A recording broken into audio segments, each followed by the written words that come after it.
अस्सलाम वालेकुम वीवर्स। आज मैं आपके साथ चाट मसाले की रेसिपी शेयर कर रही हूँ। जैसा आप बाज़ार से चाट मसाला लेकर आते हैं, आज मैं आपको उससे ज़्यादा मज़ेदार और अच्छा चाट मसाला बनाना सिखाऊंगी। चलें हम बनाना स्टार्ट करते हैं। सबसे पहले मैंने ग्राइंडर का जग ले लिया है और सफ़ेद ज़ीरा लिया है मैंने आधा कप। सौंफ ली है मैंने 2 खाने वाले चम्मच। अजवाइन ली है मैंने 1 खाने वाला चम्मच। सूखा हुआ अनारदाना लिया है मैंने 2 खाने वाले चम्मच भरकर लिए हैं। टाटरी मैंने दानेदार ली है, ये देखें कितने मोटे दाने हैं ये लिए हैं मैंने 2 खाने के चम्मच। आपको अगर ज़्यादा खटाई पसंद है तो 1 चम्मच और बढ़ा दिएगा, 3 चम्मच डाल दिएगा। सारी चीज़ों को आपने अच्छे तरीके से ग्राइंड करना है कि ये अच्छे तरीके से पिस जाएं और पाउडर बन जाए। ये सारी चीज़ें पिस गई हैं। अब हम इनको छान लेंगे। छन्नी की मदद से इन्हें छान लिएगा। ये सारी चीज़ों को हमने छान लिया है, पाउडर निकाल लिया है इनका। बाकी चीज़ें डालने के लिए भी हम छन्नी रख लेंगे। 3 खाने वाले चम्मच लिए हैं मैंने सुर्ख लाल मिर्च के, भरकर लिए हैं। 1 चम्मच लिया है मैंने हल्दी पाउडर।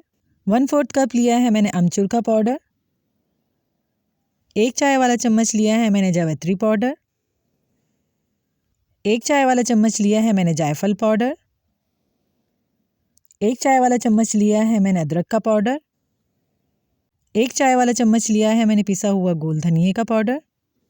1/4 कप लिया है मैंने काली मिर्च का पाउडर, अच्छी तरीके से पिसा हुआ लिया है। 2 खाने वाले चम्मच भरकर लिए हैं मैंने काले नमक के। नमक आप अपने टेस्ट के मुताबिक कम या ज़्यादा भी कर सकते हैं। सारी चीज़ों को हम अच्छे तरीके से छान लेंगे।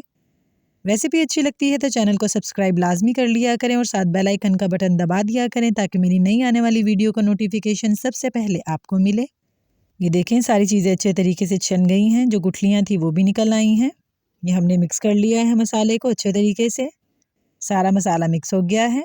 आपने मसाले को एयर टाइट जार में भरकर रख लेना है ताकि ये ख़राब ना हो। इस तरह ये महफूज हो जाएगा।